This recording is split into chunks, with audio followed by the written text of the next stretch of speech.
नमस्कार मित्रांनो, मी प्रतीकपुरी.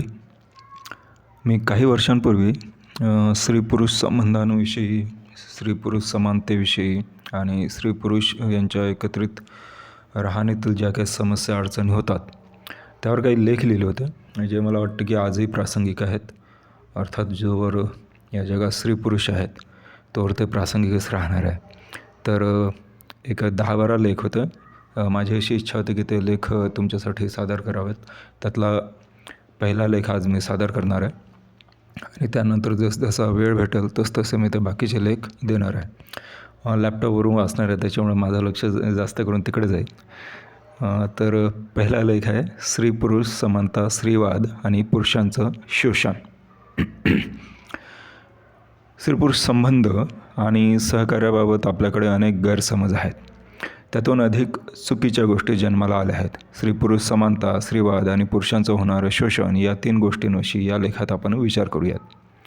तिसरा मुद्दा वाचून अनेकांना हसू येईल, पण तो आहे आणि त्याविषयी अनेक पुरुषांच्या संघटना काम करत आहेत. त्याविषयी नंतर. आधी काही गोष्टी आपण स्पष्टपणे बोलूयात.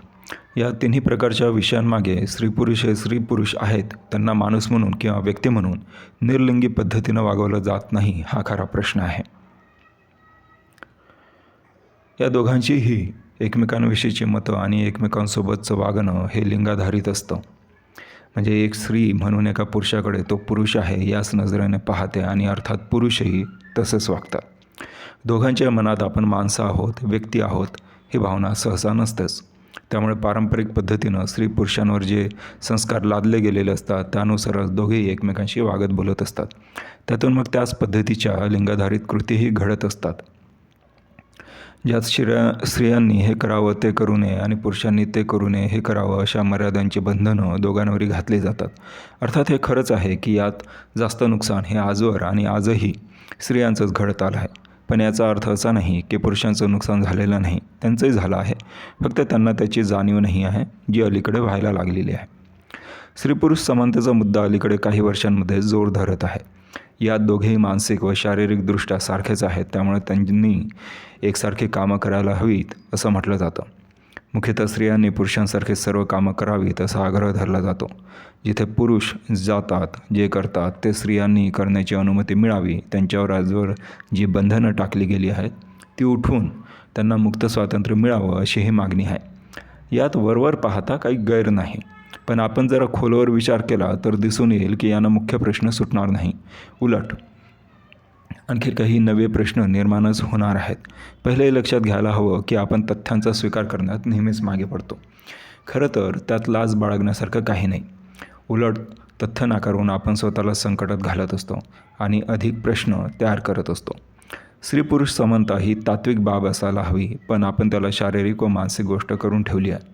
स्त्री पुरुष हे निसर्गतःच मानसिक व शारीरिकदृष्ट्या समान किंवा सारखे नाहीत हे आपण आधी मान्य करायला हवं. ते दोघेही परिपूर्ण नाहीत हे मान्य करायला हवं. त्या दोघांमध्येही काही बलस्थानं आहेत आणि काही उणिवा आहेत हे मान्य करायला हवं. सर्वात महत्त्वाचं म्हणजे दोघेही एकमेकांच्या सहकार्यानेच परिपूर्ण होत असतात ही गोष्ट आपण मान्य करायला हवी. समानतेच्या नावाखाली स्त्री पुरुष आपली वैयक्तिक स्वतंत्र व एकमेवाद्वितीय ओळख विसरत जाण्याचा धोका सध्या निर्माण झाला आहे. त्यातून त्यांना अनेक बाबतीत स्वतःचीच विनाकारण लाज वाटू लागली आहे किंवा नको तेवढा आत्मविश्वास वाटू लागला आहे. हे लक्षात घ्यायला हवं की पुरुषाची प्रत्येक गोष्ट केल्यानं स्त्रीला काहीही फायदा होणार नाही आणि पुरुषांच्या बाबतीतही तीच गोष्ट आहे. काही गोष्टी या ज्याच्या त्याच्या खास असतात आणि त्या त्यांनाच करू द्यायला हव्यात. प्रयत्नानं एकमेकांच्या गोष्टी एकमेकांना करता येईलही, पण त्यातली विशेषता मात्र त्यात उतरणार नाही. आता काही उदाहरणं घेऊन ही गोष्ट जरा समजून घेऊयात. आपल्या देशात अनेक ठिकाणी महिलांना मंदिरबंदी असते. त्यांच्या मासिक पाळीचं कारण पुढे करीत या बंदीचं समर्थन केलं जातं.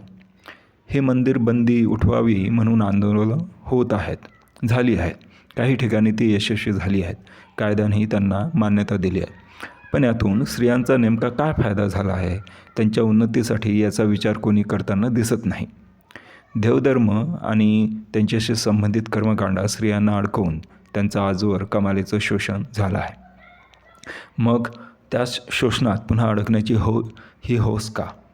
धार्मिक कर्मकांडातून स्त्रियांवर कमालीची बंधनं आली आहेत, मग पुन्हा त्या शिरण्याची ही धडपड कशासाठी आहे?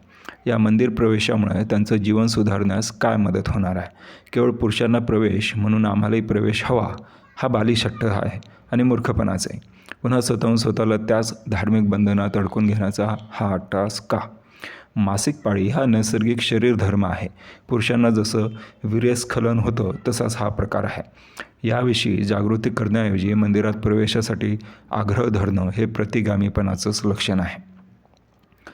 समानता ही तत्त्वाची बाब असायला हवी. ती वस्तुनिष्ठ बाब झाली तर ते दोघांनाही फार काळ झेपणार नाही.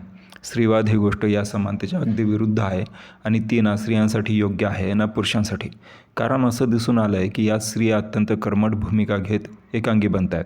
त्याही पुरुषांप्रमाणेच हेकेखोर, दुराग्रही, वर्चस्ववादी बनत आहेत, जिथं पुरुषांवर बंधनं घातली जातात. त्यांची टिंगल केली जाते, त्यांना हिणवण्यात येतं, त्यांच्यावर बहिष्कार घालण्यात येतो, त्यांना दुय्यम स्थान देण्यात येतं. अगदी तसं जसं आजवर पुरुषांनी त्यांच्या बाबतीत केलं आहे. यातून कोणतीही चांगली गोष्ट साध्य होणार नाही. पुरुषांची बरोबरी करण्याच्या नादात ते स्वतःचं स्त्रीत्व गमावत आहेत. स्त्रीवाद हा स्त्री स्वतंत्रतेचा, तिच्या प्रगतीचा मार्ग बनण्यापेक्षा तिला पुरुषविरोधी स्वगुलाम बनवणारे बाब ठरते आहे का, याचा धोका निर्माण झाला आहे. जो स्त्रीवाद स्त्रियांना पुरुषांपासून दूर नेतो तो चुकीचा आहे. कारण ही गोष्ट बहुधा लक्षात घेतलीच जात नाही की सारेच पुरुष अत्याचारी नसतात आणि सर्व स्त्रियांना पुरुषांविषयी आकस नसतो. कारण त्या दोघांनीही एकमेकांचं अस्तित्व जसं आहे तसं स्वीकारलेलं असतं. त्यांना एकमेकांविषयी आदर असतो. एकमेकांना मदत करण्यात त्यांना संकोच वाटत नाही. अतिरेकी स्त्रीवादातून पुरुष शोषणाचे प्रकार जन्माला आले आहेत. त्यांचं प्रमाण अर्थातच कमी आहे, पण ते आहे. त्यातून पुरुषांना स्त्रियांचा तिटकारा निर्माण होण्याचं प्रमाणही वाढत आहे आणि परिणामी स्त्रियांना पुन्हा आपला स्त्रीवाद पुढे नेण्याचं कारण मिळत आहे. हे एक दुष्टचक्र आहे ज्यातून दोघांची सुटका होणं कठीण होत जाईल. स्त्री पुरुष दोघांनीही एकमेकांना नाकारून प्रगती करता येणं अशक्य नसलं तरी अतिशय कठीण आहे. एकमेकांशी प्रत्यक्ष संबंध हा येतच राहणार आहे. त्यांच्या शारीरिक, मानसिक, सामाजिक, आर्थिक, सांस्कृतिक गरजा भागवण्यासाठी त्यांना एकमेकांची गरजही लागणारच आहे. त्यांच्या संबंधात जितका मोकळेपणा असेल तितक्या सहजपणे या गरजा पूर्ण होते. त्यासाठी गरज आहे ती व्यक्ती म्हणून एकमेकांना समजून घेण्याची, एकमेकांचा आदर करण्याची आणि कोणत्याही अटींविना एकमेकांना सहकार्य करण्याची. हे करण्याची सुरुवात आपण आपल्यापासूनच करूयात. हा संवाद पुढे कायम ठेवूयात. तूर्तास इतकंच. धन्यवाद.